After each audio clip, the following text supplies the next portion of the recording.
ಸೌಜನ್ಯ ಕೇಸನ್ನ ಮರು ತನಿಖೆ ಮಾಡಬೇಕು ಎಂದು ಆಗ್ರಹಿಸಿ ಕರ್ನಾಟಕ ರಾಷ್ಟ್ರ ಸಮಿತಿ ಪಕ್ಷದ ರಾಜ್ಯಾಧ್ಯಕ್ಷರಾದ ರವಿಕೃಷ್ಣ ರೆಡ್ಡಿ ಅವರ ನೇತೃತ್ವದಲ್ಲಿ ನಡೀತಾ ಇರುವ ಪಾದಯಾತ್ರೆ ಮಂಗಳವಾರ ಕುಣಿಗಲ್ಗೆ ತಲುಪಿತು. ಬೆಳ್ತಂಗಡಿಯಿಂದ ಈ ಪಾದಯಾತ್ರೆಯು ಬೆಂಗಳೂರಿನವರೆಗೆ 14 ದಿನಗಳ ಕಾಲ ನಡೆಯುತ್ತೆ. ಪಾದಯಾತ್ರೆಯ 11ನೇ ದಿನವಾದ ಇಂದು ಯಡಿಯೂರಿನಿಂದ 12:30ಕ್ಕೆ ಹೊರಟು 250 ಕಿಲೋಮೀಟರ್ ಕ್ರಮಿಸಿ ಕುಣಿಗಲ್ಗೆ ತಲುಪಿತು. ಪಾದಯಾತ್ರೆಯ ಉದ್ದಕ್ಕೂ ಜನರು ತಮ್ಮ ಬೆಂಬಲ ವ್ಯಕ್ತಪಡಿಸಿದರು ಹಾಗೂ ಹಲವಾರು ಜನರು ದೇಣಿಗೆ ನೀಡಿ ಈ ಕೇಸಲ್ಲಿ ನ್ಯಾಯ ಒದಗಿಸಬೇಕು ಎಂಬ ಅಭಿಪ್ರಾಯ ವ್ಯಕ್ತಪಡಿಸಿದರು. ಕುಣಿಗಲ್ನ ಮಾಸಿಗೌಡ ಸರ್ಕಲ್ ಎಂಬಲ್ಲಿ ಸಾರ್ವಜನಿಕರನ್ನ ಉದ್ದೇಶಿಸಿ ಕೆಆರ್ಎಸ್ ಪಕ್ಷದ ರಾಜ್ಯ ಯುವ ಘಟಕದ ಅಧ್ಯಕ್ಷ ರಘು ಜಾನಗರೆ ಮಾತನಾಡಿ, ಸೌಜನ್ಯ ಅತ್ಯಾಚಾರ ಮತ್ತು ಹತ್ಯೆ ಕೇಸನ್ನ ಮರು ತನಿಖೆ ಮಾಡಬೇಕು. ಸೌಜನ್ಯ ಮಹಿಳಾ ಸುರಕ್ಷಾ ಆಯೋಗ ಸ್ಥಾಪನೆ ಆಗಬೇಕು. ಕರ್ತವ್ಯ ಲೋಪ ಎಸಗಿದ ತನಿಖಾಧಿಕಾರಿಯ ವಿರುದ್ಧ ತನಿಖೆ ನಡೆಸಬೇಕು ಎಂದು ಒತ್ತಾಯ ಮಾಡಿದರು.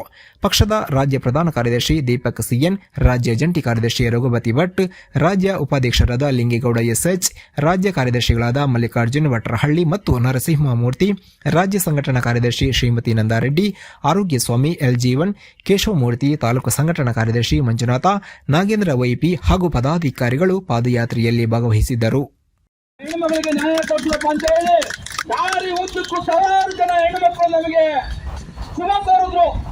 ನೀವು ಬಹಳ ಉತ್ತಮವಾದ ಕೆಲಸವನ್ನ ಮಾಡ್ತಾ ಇದ್ದೀರಾ, ದಯವಿಟ್ಟು ಹೆಣ್ಣುಮಕ್ಕಳಿಗೆ ನ್ಯಾಯ ಕೊಡ್ತಕ್ಕಂಥ ಕೆಲಸವನ್ನ ಮಾಡಿ ಅಂತ.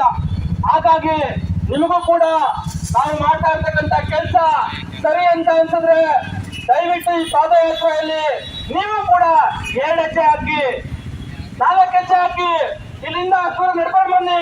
ನಮ್ಮನ್ನ ಈ ಕುಣಿಗಲಿಂದ ಆಚೆಗೆ ಬೀಳ್ಕೊಡಿ, ಅಲ್ಲಿ ತನಕ ನಡ್ಕೊಂಡ್ ಬನ್ನಿ.